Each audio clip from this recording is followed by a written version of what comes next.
बादशाह के आले दुआले बहन वालियां ने बादशाह की जेहनसाजी कर छड़ी बई कुछ लोग नैश हुंदे ने, कुछ बंदे मनहूस हुंदे ने।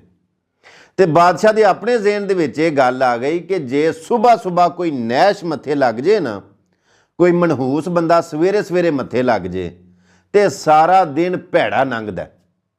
बादशाह हफ्ते दे विच एक दिन शिकार खेडण लई जांदा सी। उन्हें अपने वजीरां मशीरां नूं हुक्म दिता कि परसों असां शिकार खेडण जाना है ते तुसीं ये ऐलान कर दिओ इलाके दे विच कि कोई भी बंदा मेरे मत्थे ना लगे, कोई भी बंदा रोड ते ना आवे। जदों साडी सवारी गुजर जाएगी ना तो फिर लोग पे रोड के उत्ते सफ़र करन, कोई इतराज़ नहीं। लेकिन जिन्नी देर तक साडी सवारी ना गुजरे उन्नी देर तक रोड उत्ते कोई भी बंदा ना आवे। चलो उन्होंने हुक्म की तामील करदे होए इलाके च ऐलान कर छड़िया भी इस टाइम तक रोड उत्ते कोई भी बंदा नज़र नहीं आना चाहिए। उधरों बादशाह की सवारी जो रोड उत्ते आई ना तो एक बंदा घरों निकलिया मजदूरी करने वास्ते चला सी। उन्होंने नहीं सी इस गल का पता कि बादशाह का ऐलान होया तो बादशाह की सवारी आनी है। वो जो रोड उत्ते चढ़ आया उदों बादशाह की सवारी आ गई। बादशाह ने उन्होंने वेख्या ना तो वो एक अख खराब सी, एक डेला ना खराब सी। ते बादशाह ने उहदे नूं वेख्या, कपड़े भी मैले कचैले ने, एक अख भी खराब है, भईंगा करके विंदा पिया। सूरत हाल वेख के ना उस बंदे दी ते बादशाह ने अपने ज़हन दे विच सोचिया भी ये ही मनहूस है, ये ही नैश है। उन्होंने वजीरां उत्ते भी बड़ा गुस्सा चढ़िया। खैर बादशाह ने वजीरां नूं हुक्म दिता भी इस बंदे नूं ना इत्थे बन छड़ो। बादशाह ने उन्होंने बना छड़िया ते उन्होंने ये गल आखी कि जे साडा दिन चंगा लंघ गया फिर तेनू शामी छड़ छड़ांदे, जे साडा दिन चंगा ना लंघिया तो शामी तेरी धौन लवा छड़नी। दो बंदे तलवारां दे के ते वो बंदे दे कोल खिलार छड़े। बाकी अपना काफला लिया तो बादशाह सलामत शिकार करने वास्ते जंगल च टुर गए।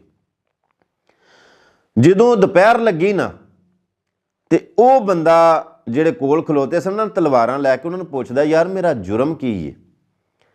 उन्हें आख्या भी तेरा जुर्म ये वे बादशाह सलामत का यह हुक्म सी कि सवेरे सवेरे कोई भी बंदा मेरे मत्थे नहीं लगना चाहिए तो तू बादशाह के मत्थे लग्या।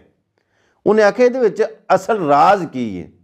उन्हें दसिया कि बादशाह सलामत का यह ज़हन है कि जे कोई मनहूस बंदा मत्थे लग जे तो फिर सारा दिन भैड़ा गुजरदा।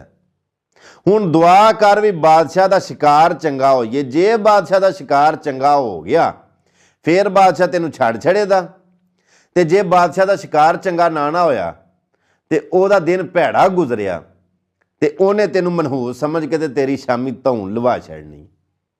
वो बंदा अगू पुछदा उन्होंने दोवां बंदियां नूं कि यार इहदा मतलब है कि जे कोई मनहूस मत्थे लगे तो दिन भैड़ा गुजरदा। उन्हें आख्या बादशाह का यही ज़हन है। उन्हें आख्या चलो ठीक है बादशाह आ लवे तो मैं बादशाह नाल कोई गल करांदा। हुण बादशाह का शिकार बड़ा सोहना होया। इंज का शिकार सारी जिंदगी नहीं होया।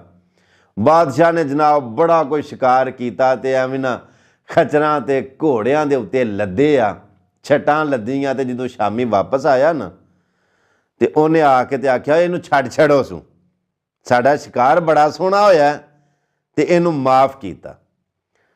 उस बंदे आख्या बादशाह मैं तेरे नाल कोई गल करना चाहना। तुहानूं इस गल का पता कि कुछ बंदे आंदे ने कि चलो साड़ी जान बख्शी हुई है, अगों की गल वधानी है। तो कुछ बंदे आंदे ने बेशक मैं एक बारी रिहा हो भी गया ना, इस मुसीबत दे विचों निकल भी गया तो कि मैं गल जरूर करांदा इहदे नाल। उस बंदे ने बादशाह नूं आख्या भी बादशाह मैं तेरे नाल गल करनी है। बादशाह आख्या की? उस बंदे आख्या भी बादशाह तेरा ज़हन ये वे कि जे सवेरे कोई मनहूस बंदा मत्थे लगे तो दिन भैड़ा गुजरदा। बादशाह आख्या बिल्कुल यही मेरा ज़हन है कि जे कोई मनहूस भैड़ा बंदा मत्थे लगे तो दिन भैड़ा गुजरदा।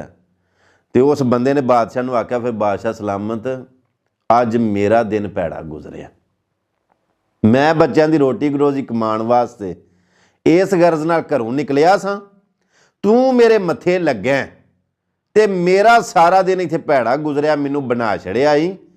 ਮੈਨੂੰ ਇਹਨਾਂ ਨੇ ਨਾ ਰੋਟੀ ਦਿੱਤੀ ਹੈ ਨਾ ਪਾਣੀ ਦਿੱਤੀ ਹੈ, ਤੇ ਸਾਰਾ ਦਿਨ ਸਹਿਕ ਸਹਿਕ ਬਿਲਕ ਬਿਲਕ ਮੇਰੀ ਜੀਭ ਨਿਕਲ ਗਈ ਹੈ।